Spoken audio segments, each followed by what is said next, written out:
হয়ে গেছে যে ভারত থেকে বিরোধী দলের একজন নেতা তিনি এসছে ভারতের প্রতিনিধিত্ব করতে। এই অবাক কাণ্ড। এমন ছিলেন অটল বিহারী বাজপেয়ী, যে অটল বিহারী বাজপেয়ী আমার এখন মনে আছে, আমি লখনৌতে একটা যুব মোর্চার, তখন আমি প্রেসিডেন্ট ছিলাম, একটা সম্মেলনে গিয়েছি।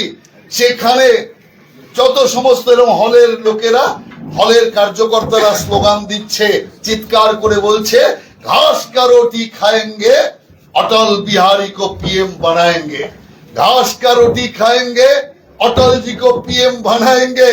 অটল জি যখন বক্তব্য রাখতে উঠলেন তখন উনি বললেন যে আমি কার্যকর্তাদের বলছি আপনাদের ঘাসের রুটি খেতে হবে না, আপনাদের ঘাসের রুটি খাওয়ার দরকারই আসবে না। ওনার ভাষায় आपका घास का रोटी खाने का नौबत ही नहीं आएगा। কেন খেতে হবে না? তার কারণ আমি 50 বছর পর্যন্ত দেখতে পাচ্ছি না বিজেপির ক্ষমতায় আসার কোনো সম্ভাবনা আছে, না আমার প্রধানমন্ত্রী হওয়ার কোনো সম্ভাবনা আছে। তার মাত্র 7 বছর বাদে অটলজি প্রধানমন্ত্রী হয়েছিলেন।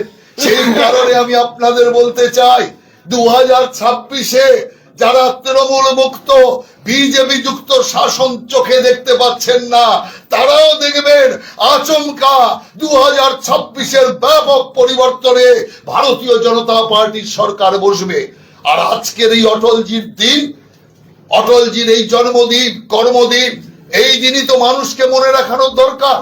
কারণ এই সেই মমতা ব্যানার্জি যার মাকে প্রণাম করেছিলেন অটল বিহারী বাজপেয়ী, আমি সেখানে উপস্থিত। যে অটল বিহারী বাজপেয়ী মমতা ব্যানার্জির প্রতি এত ভালোবাসা, এত সমস্ত সমর্থন দিয়েছেন, পার্টিটা দাঁড়িয়েছে বিজেপির কল্যাণে, পার্টিটাই ওখানেই শহীদ বেদি হয়ে যেত, ধর্ণা মঞ্চের পার্টি শেষ হয়ে যেত। কিন্তু বিজেপির এত ত্যাগ সত্ত্বেও ঠিক সময় মতো পেছন থেকে ছুরিটা কিন্তু মমতা ব্যানার্জি মেরেছিলেন।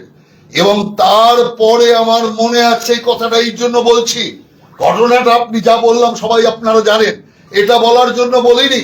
তারপরে অটলজি যখন এখানে এলেন, আমি অটলজিকে বললাম, ইস মমতা কে লিয়ে আপনে ইতনা সব কিয়া और देखिए छोरा मारा तो वही मारा। অটলজি আমাকে কি বললেন জানেন? অটলজি আমাকে বললেন, देखो मन मैला मत करो राहुल, मन मैला मत करो, सामने देखो, पीछे मत देखो, आगे देखो, और आगे जाना है, सही जगह में हमको पहुंचना है। আমি ওনাকে তখন বলেছিলাম, আপনি তো কবি, যার জন্য আপনার সবকিছুতেই কবিতা লাগে, কিন্তু আমরা তো কবি নই, আমরা রাজনীতিবিদ আর সাধারণ মানুষ। অতএব আমাদের মনের মধ্যে পীড়াটা বাজছে যে যে এত উপকার পেল আর সেই সবচেয়ে বেশি ছোড়া মারলো, এর চেয়ে বড় অপমান কিছু হতে পারে না। তাই আজকে অটল বিহারী বাজপেয়ীর এই জন্মদিনে আমাদের সকলের প্রতিজ্ঞা করতে হবে যে আমরা অটলজির স্বপ্নকে পূরণ করব, বাংলা বিজেপিময় করব, শ্যামাপ্রসাদ মুখার্জির ভূমি বিজেপির পদ্ম ফুল ফুটবে, এই আশা রেখে আপনাদের সবাইকে নমস্কার জানিয়ে অটলজির চরণে কোটি কোটি প্রণাম বন্দনা করে আমার বক্তব্য শেষ করছি। নমস্কার। অনেক ধন্যবাদ। এরপরে আমাদের সবার প্রিয় বোন প্রিয়াঙ্কা শর্মা, তাকে অনুরোধ করছি অটলজির রচিত একটি কবিতা উনি পাঠ করছেন।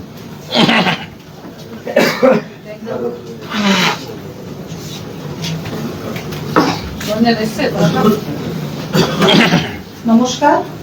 আজকে আমাদের স্বর্গীয় অটল বিহারী বাজপেয়ী আজকে ওনার 100তম জন্মদিবস উপলক্ষে আমি একটি কবিতা পাঠ করব। कदम मिलाकर चलना होगा, कदम मिलाकर चलना होगा, कदम मिलाकर चलना होगा। बाधाएं आती है गिरे प्रलय की घोर घटाए, पांव के नीचे अंगारे, सर पर बरसे यदि जलाए, नीचे हाथों से हंसते हंसते आग लगाकर जलना होगा, कदम मिलाकर चलना होगा। बाधाएं आती है आए, हर्ष रुदन में तूफानों में, अमर असंख्य बलिदानों में, उदानों में वीरानों में, अपमानों में सम्मानों में, उन्नत मस्तक उमड़ा सीना, पीड़ा में पलना होगा, कदम मिलाकर चलना होगा, कदम मिलाकर चलना होगा। कल कछाड़ में बीच धार में, घोर घृणा में पुत प्यार में, खनिक जीत में दीर्घ हार में, जीवन के सत सत आकर्षक अरमानों के दलना होगा, कदम मिलाकर चलना होगा। सम्मुख फैला अमर ध्येय पथ, प्रगति चिरंतन कैसा इति अत, सुमित हर्षित कैसा श्रम सफल, असफल सफल सम्मात मनोरथ, सब कुछ देकर कुछ ना मांगते पागस बनकर चलना होगा, कदम मिलाकर चलना होगा। कूस घाटों से सज्जित जीवन, प्रखर प्यार में वंचित यौवन, नीरवता से मुखरित मधुबन, पढ़ी अर्पित अपना तन मन जीवन को सत सत आहुति में देना होगा, कदम मिलाकर चलना होगा। একবার সবাই মিলে এই কদম মিলাकर चलना होगा এই দিদি বলার পর সবাই একসাথে দুবার বলবো। कदम मिलाकर चलना होगा, कदम मिलाकर चलना होगा, कदम मिलाकर चलना होगा, कदम मिलाकर चलना होगा। बाधाएं आती है आए, बाधाएं आती है आए, घिरे प्रलय की घोर घटाए, घिरे प्रलय की घोर घटाए, पाँव के नीचे अंगारे, पाँव के नीचे अंगारे, सर पर बरसे अति ज्वालाएं, सर पर बरसे अति ज्वालाएं, निजी हाथों से हंसते हंसते, निजी हाथों से हंसते हंसते, आग लगाकर जलना होगा, आग लगाकर जलना होगा, कदम मिलाकर चलना होगा, कदम मिलाकर चलना होगा। মহিলা মোর্চার মাননীয় রাজ্য সাধারণ সম্পাদিকা আমাদের সবার প্রিয় দিদি শশী অগ্নিহোত্রীকে আরেকটি অটলজির কবিতা পাঠ করার জন্য অনুরোধ করছি। অটলজি একটা সুন্দর কবিতা লিখেছিলেন। প্রথমেই যারা একটু ডিপ্রেসড মনোভাব এই ভাব নিয়ে প্রথম অনুভূতি উনার যেটা ছিল, কবিতাটা আছে, बेनकाब चेहरे हैं, दाग बड़े गहरे हैं, टूटता तिलस्म आज सच से भय खाता हूँ, गीत नहीं गाता हूँ, लगी कुछ ऐसी नजर, बिखरा शीशे सा शहर, अपनों के मेले में नीत नहीं पाता हूँ, गीत नहीं गाता हूँ, पीठ में छुरी सा चांद, राहु गया रेखा फांद, मुक्ति के क्षणों में बार बार बंद जाता हूँ, गीत नहीं गाता हूँ। তারপরে উনি লিখেছেন একটা সকারাত্মক কবি উনার মধ্যে ছিল, তো সেকেন্ড অনুভূতি উনার লিখেছিলেন গীত নয়া গাতা হুঁ। আবার সৃষ্টি থেকে নতুন সৃজন করে উনি লিখেছেন গীত নয়া গাতা হুঁ, टूटे हुए तारों से फूटे बासंती स्वर, पत्थर की छाती में उग आया नव अंकुर, झरे सब पीले पात, कोयल की कुहुक रात, प्राची में अरुणिमा की रेख देख पाता हूँ, गीत नया गाता हूँ। टूटे हुए सपनों की कौन सुने सिसकी, अंतर की चीर व्यथा पलकों पर ठिठकी, हार नहीं मानूंगा रार नहीं ठानूंगा, काल के कपाल पर लिखता मिटाता हूँ, गीत नया गाता हूँ, गीत नया गाता हूँ। সবাই বলে হার नहीं मानूंगा, हार नहीं मानूंगा, हार नहीं मानूंगा, रार नहीं ठानूंगा, हार नहीं मानूंगा, काल के कपाल पर लिखता मिटाता हूँ, लिखता मिटाता हूँ, गीत नया गाता हूँ, गीत नया गाता हूँ। অনেক ধন্যবাদ। আমরা এই ছোট্ট কার্যক্রমের অন্তিম পর্যায়ে এসে গেছি, কারণ আমাদের প্রতি বুথে আজকে কার্যক্রম আছে, প্রতি মণ্ডলে কার্যক্রম আছে। বাজপেয়ীজির সময় যারা এই পার্টির জন্য ত্যাগ বলিদান দিয়েছেন তাদেরকে সম্মান জানানোর কার্যক্রম আছে।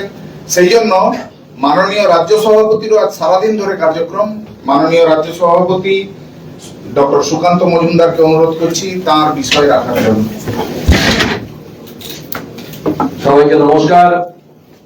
এখানে উপস্থিত আমাদের পার্টির শ্রদ্ধেয় নেতা, আমাদের প্রাক্তন সভাপতি মাননীয় রাহুল সিনহা মহাশয়, উপস্থিত আছেন আমাদের অল ইন্ডিয়া অর্থাৎ জাতীয় আমাদের এসটি মোর্চা, সেই এসটি মোর্চার সভাপতি সমীর ওরাও সাহেব, প্রাক্তন সাংসদ, উপস্থিত আছেন আমাদের রাজ্যের সহসভানেত্রী ডক্টর মধুচন্দ্রা কর, আমাদের টুটুলদা আরেকজন সহসভাপতি, তিনি উপস্থিত আমাদের মাঝে, আমাদের রূপাদি বহু পুরনো নেত্রী, আমাদের মহিলা মোর্চার সভানেত্রী ছিলেন, রাজ্যসভার প্রাক্তন সাংসদ, আর একজন কালজয়ী অভিনেত্রী।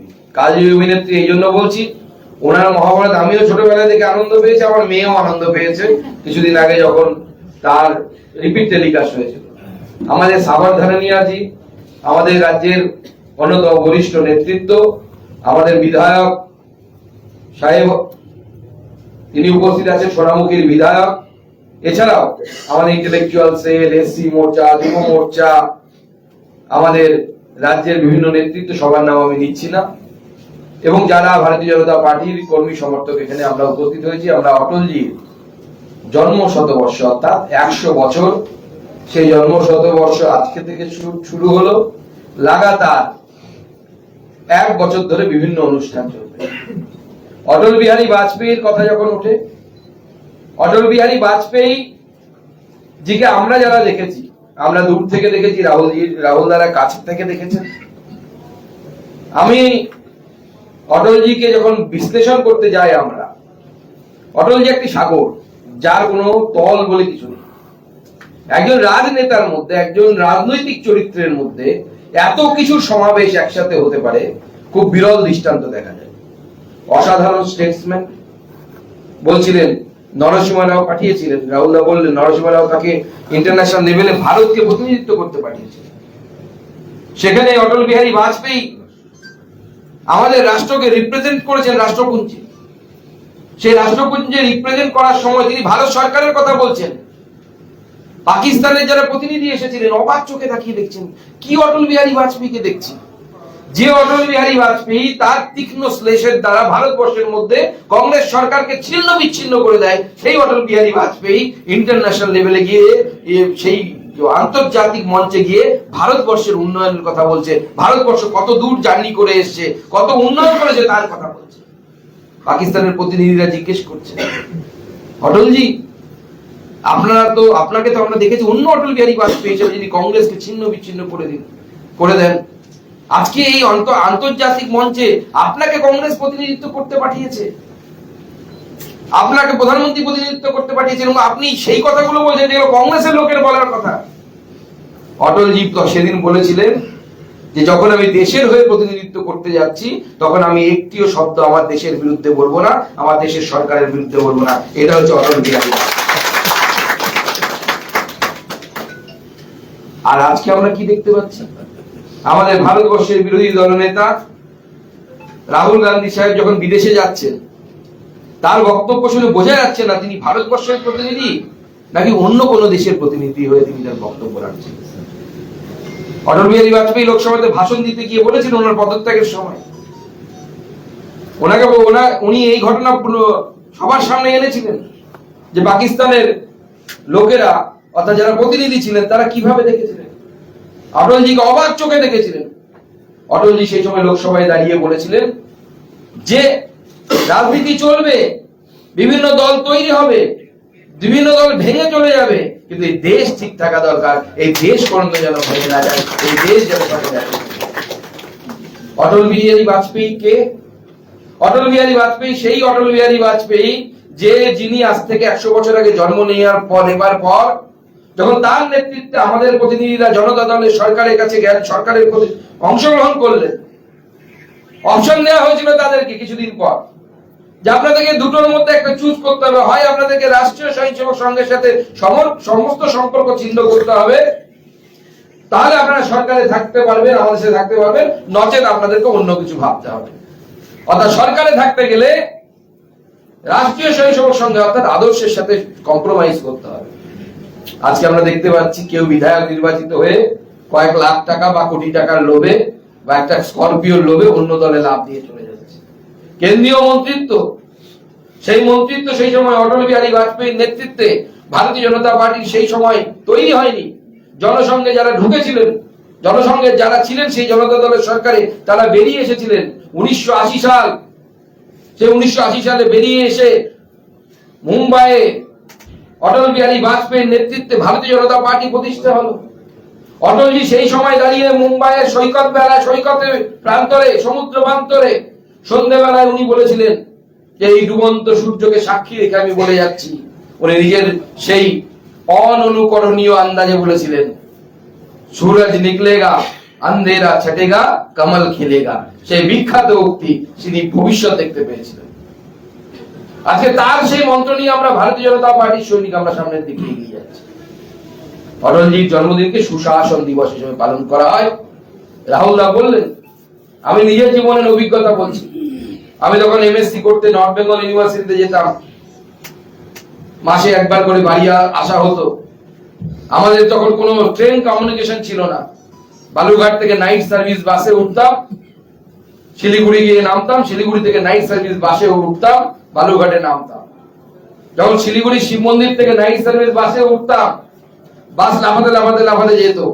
যখন ঘুমটা মোটামুটি পেয়ে গেছে, ঘুমিয়ে চোখ বন্ধ, তখন হঠাৎ করে দেখে মনে হচ্ছে কোনো স্মুথ একটা মাখনের মধ্যে যেরকম ছুরি যায় সেই রকম করে রাস্তার উপর দিয়ে তখন গাড়িটা যাচ্ছে হঠাৎ করে। কারণ তখন গাড়িটা পশ্চিমবঙ্গ পার হয়ে কিষানগঞ্জে ঢুকেছে, তখন সোনালী চতুর্ভুজের রাস্তা, শাহনাজ হোসেন সেই সময় সেখান থেকে এমপি, সেইখানে গাড়ি যাচ্ছে স্মুথ হয়ে। এটা অটল বিহারী বাজপেয়ী। এমএসসি করার পর যখন বিএড করে এসএসসি করতে স্কুলে গেলাম, আমার বাড়ি থেকে মাত্র 11 কিলোমিটার দূরে স্কুল। সেই স্কুলে মাস্টারমশাইরা গল্প করছে, সবাই বামপন্থী, কেউ সারা বাংলা, কেউ এবিটিএ, মাঝখানে আমি একা। আর দুজন বড় মাস্টারমশাই ছিলেন যারা কংগ্রেসের এসটিএ অর্গানাইজেশন করতেন। বলতে এখন তো তোমরা কত সহজে স্কুলে আসতে পারছো, ট্রেকারে চড়ছো, ট্রেকারে ঝুলে ঝুলে আমরা স্কুলে যেতাম প্রথম দিকে মাস্টারমশাই ছিলেন। আমরা যখন মাস্টারমশাই ছিলাম বর্ষাকালে স্কুলে আসা যেত না, সপ্তাহে একদিন করে বর্ষাকালে আসতাম, একটা সাইকেল নিয়ে আর সঙ্গে একটা লাঠি নিয়ে। 1 কিলোমিটার যেতে না যেতেই মাঠ গার্ড আর সাইকেলের টিউবের মধ্যে মাটির মোটা একটা আস্তরণ পড়ে যেত, লাল মাটি। মাস্টারমশাইদেরকে দাঁড়িয়ে ওই লাঠি দিয়ে মাটি সরাতে হতো, তারপরে সাইকেল চালাতে হতো।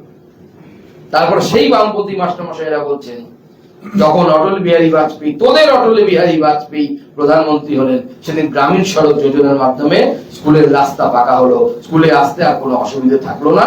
এখন সেইভাবে স্কুলে আমরা সবাই আসি। এটা অটল বিহারী বাজপেয়ী। একদিকে সোনালী চতুর্ভুজ, একদিকে গ্রামকে শহরের সাথে কিভাবে যুক্ত হবে, এটা অটল বিহারী বাজপেয়ী ঠিক করে গেছে।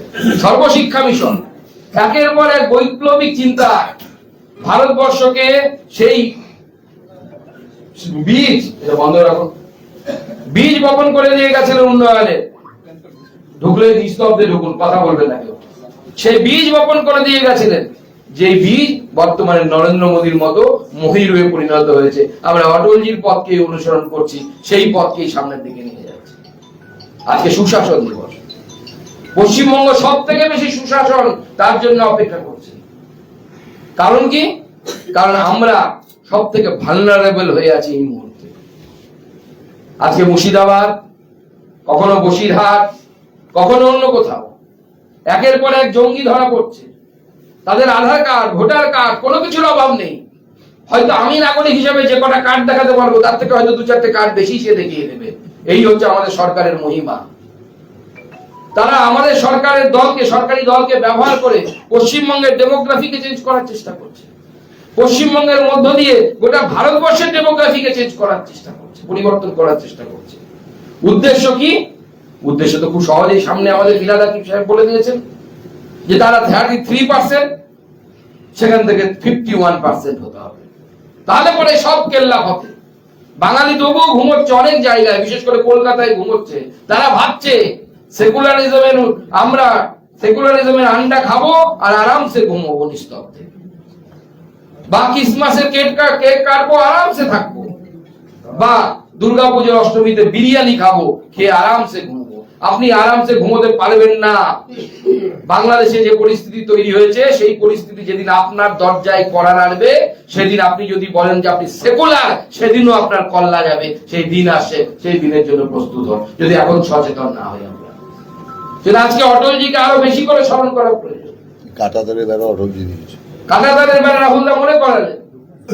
এই যে প্রথম ভারতবর্ষের সীমানা বরাবর, ভারত বাংলাদেশের সীমানা বরাবর যে ফেন্সিং এর ব্যবস্থা, তার সরকারের আমলে প্রথম চালু হয়েছে। কতটা যুবক উপযোগী এবং কতটা ম্যান্ডেটরি সিদ্ধান্ত, মানে এমন একটা জিনিস যেটা কত ক্রুশিয়াল সিদ্ধান্ত তিনি নিয়েছিলেন এই ভারতবর্ষের সুরক্ষাকে সুরক্ষিত করার জন্য। আজকে অটলজিকে তাই আমরা বারবার স্মরণ করি। অটল বিহারী বাজপেয়ী সেই ব্যক্তি যিনি ভারতবর্ষের স্বরূপকে তার কবিতায় তিনি বারবার সেই তাকে সামনের দিকে এনেছেন। তিনি তার কবিতায় বলেছেন যে কোই জমিন কা টুকরা নেই হ্যাঁ, কোন জমির খণ্ড নয়, জীবন্ত সত্তা। বলেছে এর কঙ্কর কঙ্কর শঙ্কর, প্রত্যেকটি কণা, পাথরের কণা এখানে শঙ্কর। ভারতবর্ষকে বুঝতে পেরেছিলেন। সেই জন্য একজন রাজনীতিবিদ যিনি এমন ফিলোসফার, যিনি এই লাইন লিখতে পারেন, ভারতবর্ষের খুব কম কবি লিখেছেন, मैं जी भर जिया मैं मन से मरूं। এই শব্দ দুটো যদি আমরা বাংলায় করি, मैं जी भर जिया मैं मन से मरू, এত সুন্দর লাইন হয়তো কোনো কবি কোনো রাজনীতিবিদ লিখে যেতে পারেননি তার মৃত্যু।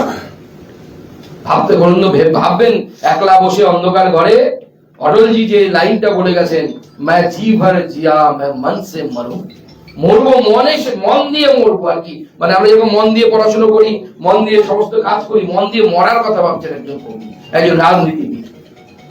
যেখানে রাজনীতিতে আমরা কি দেখতে পাই, পিসি ভাইবোর মধ্যে লড়াই, চেয়ারটা কে নেবে। পিসির 70 বছর হতে চলছে, পিসি তবুও বলছে আমি ছাড়বো না, অন্য কাউকে দেবো না। ভাইপো বলছে আমার বয়স অল্প হয়েছে তো কি হয়েছে, আমি পিসিকে ল্যাং মেরে ফেলে দিয়ে ওখানে বসবো। আর অটলজি ভাষণে কি বলেছিলেন, ওনাকে যখন ইস্তফা দিতে হয়েছিল, উনি বলেছিলেন, ওনাকে বলেছিলেন যে লাস্ট 10 দিন ধরে যা চলছে, আমাকে বলা হচ্ছে আমি নাকি ক্ষমতার লোভী হয়ে গেছি, আমি 40 বছর ধরে আমি লোকসভাতে আছি, আমাকে আমার বিরোধীরা চেনে, আমাকে যদি পয়সা দিয়ে কিনে একটা সিট জোগাড় করতে হয়, ওই সরকারকে আমি হাত দিয়ে তো দূরের কথা চিমটে দিয়ে পর্যন্ত স্পষ্ট করব। দ্যাট ইজ অটল বিহারী বাজপেয়ী, সেটা ভারতীয় জনতা পার্টি। আর আজকে আমি আগেই উল্লেখ করলাম যে রাজনৈতিক দলগুলোর কি অবস্থা হয়েছে। তাই আজকে সুশাসন দিবসে আমরা সকলে মিলে অঙ্গীকারবদ্ধ হই। রাহুল দা বললেন, আমি সেই বিষয়ে যাচ্ছি না, আমাদের সাথে বিশ্বাসঘাতকতা হয়েছে, অটলজির অসম্মান হয়েছে। অটলজি যে চিন্তা ভাবনা করে মমতা বন্দ্যোপাধ্যায়ের পাশে দাঁড়িয়েছিলেন, সেই সময় অনশন ভাঙানোর কেউ ছিল না। আপনাদের আহ্বানে রাজনাথ সিং এসে অনশন ভাঙিয়েছিল। আজকে তাদের হাতে ভারতীয় জনতা পার্টির 200-র বেশি কার্যকর্তা খুন হয়ে গেল। ভাবা যায়? কিন্তু আমরা চুপ করে বসে নেই, আমরা ছাড়বো না, শেষ পর্যন্ত লড়াই করে যাব। যেদিন অটল বিহারী বাজপেয়ী তার যে সম্মান গেছে, উনি কবি ছিলেন, বড় মনের মানুষ ছিলেন, তিনি হয়তো মাফ করে দিতে পারেন। আমরা অটল বিহারী বাজপেয়ীর অসম্মানকে মানব না, আমরা এর প্রতিশোধ নেব এবং সেই প্রতিশোধ হবে অটলজির ছবি আমরা আমাদের সেক্রেটারিয়েট অর্থাৎ এখন যেটা নবান্ন আছে সেইখানে অটলজির ছবি আজকে আসুন আমরা সেই প্রতিজ্ঞা নিয়ে, আজকে সব অনেক প্রোগ্রাম আছে, সবাইকে বিভিন্ন জায়গায় যেতে হবে, সবাই মিলে সেই প্রতিজ্ঞা নিয়ে অটল বিহারী বাজপেয়ী সেই স্বপ্নকে, অসম্পূর্ণ স্বপ্নকে আমাদেরকে সম্পন্ন করতে হবে। 26-এ ভারতীয় জনতা পার্টির সরকার এখানে তৈরি করতে হবে। সকলে মিলে একসাথে কাঁধে কাঁধ মিলিয়ে লড়াই করে আমরা ভারতীয় জনতা পার্টির সরকার 26-এ তৈরি করব। এই প্রতিজ্ঞা আজকে সুশাসনের দিন, সুশাসন দিবসের দিন আমাদের নেবার আছে। কারণ পশ্চিমবঙ্গ সব থেকে অধীর আগ্রহে অপেক্ষা করছে যে সুশাসন পশ্চিমবঙ্গে কবে আসবে। 13 বছর আসেনি, তার আগে 34 বছরেও সুশাসন বলে কিছু ছিল না, ওকে সুশাসন বলে না যেটা ছিল। এখন সুশাসনের জন্য এই বাংলা প্রায় 40-50 বছর ধরে অপেক্ষা করছে। আর অপেক্ষা করার সময় বাঙালির হাতে নেই, বঙ্গবাসীর হাতে নেই। সময় এসে গেছে, সমস্ত দিকের যে সিগন্যাল, সমস্ত জিনিস সিগন্যাল দিচ্ছে যে বাংলায় ভারতীয় জনতা পার্টির সরকার ভূমিষ্ঠ হওয়ার টাইম হয়ে গেছে, সময় হয়ে গেছে। তাই সকলে মিলে প্রতিজ্ঞা করি, কারণ বাংলার মানুষ অধীর আগ্রহে অপেক্ষা করছে আমাদের জন্য, আমরা কবে সুশাসন প্রতিষ্ঠা করব। আজকে সেই প্রতিজ্ঞা নিয়ে আমরা অটল বিহারীকে স্মরণ করছি এবং আমরা প্রতিজ্ঞাবদ্ধ হই যে বিজেপি এখানে সুশাসন দেবে। অটলজি যেরকম ভারতবর্ষকে সুশাসন দিয়েছিল, মোদীজির নেতৃত্বে যা এখন সামনের দিকে চলছে ক্রমাগত, সেই সুশাসন আমরা পশ্চিমবঙ্গেও দেব। এই আহ্বান জানিয়ে আমার বক্তব্য শেষ করছি। সবাইকে নমস্কার, সবাইকে ভালো থাকবেন। অনেক অনেক ধন্যবাদ ভারতবর্ষের মাননীয় মন্ত্রী এবং আমাদের সবার প্রিয় রাজ্য সভাপতি সুকান্ত দাকে। সাথে সাথে ধন্যবাদ জানাই এই কার্যক্রমে উপস্থিত আমাদের জেনারেল সেক্রেটারি অর্গানাইজেশন, আমাদের সবার প্রিয় মাননীয় অমিতাভ চক্রবর্তী মহাশয়কে। ধন্যবাদ জানাই কেন্দ্রীয় এসটি মোর্চার মাননীয় সভাপতি সমীর ওরাওজিকে। ধন্যবাদ জানাই আমাদের পূর্বতন রাজ্য সভাপতি এবং অটলজির সঙ্গে খুব ঘনিষ্ঠভাবে কাজ করা মাননীয় রাহুল সিনহা মহাশয়কে। ধন্যবাদ জানাই আমাদের পূর্বতন রাজ্যসভার এমপি মাননীয়া রূপা গাঙ্গুলি মহাশয়কে এবং উপস্থিত আছেন আমাদের বরিষ্ঠ সহসভাপতি এবং বিখ্যাত ডাক্তার ডক্টর মধুচন্দা কর এবং আপনারা যারা আজকে উপস্থিত আছেন তাদের সবাইকে ধন্যবাদ জানাচ্ছি। আমরা অটলজির নামে জয়ধ্বনি করে স্লোগান দিয়ে এই কার্যক্রমের সমাপন করব। তারপরে সবার জন্য মিষ্টিমুখ আছে, যেহেতু আজকে অটলজির জন্মদিন। সবাই পুষ্পার্ঘ করবে। আর সবাই যাওয়ার সময় অবশ্যই পুষ্পার্ঘ করে যাবেন। দিদি একবার আসুন। শেষ করবো তো? অটলজির চিন্তাধারা দিকে দিকে ছড়িয়ে দিন। অটলজি তোমায় জানাইলাম প্রণাম। অটলজি তোমায় জানাইলাম প্রণাম। অটলজির চিন্তাধারা দিকে দিকে ছড়িয়ে দিন। বন্দে মাতরম। বিজেপি জিন্দাবাদ। বিজেপি জিন্দাবাদ। भारत माता की जय। भारत माता की जय।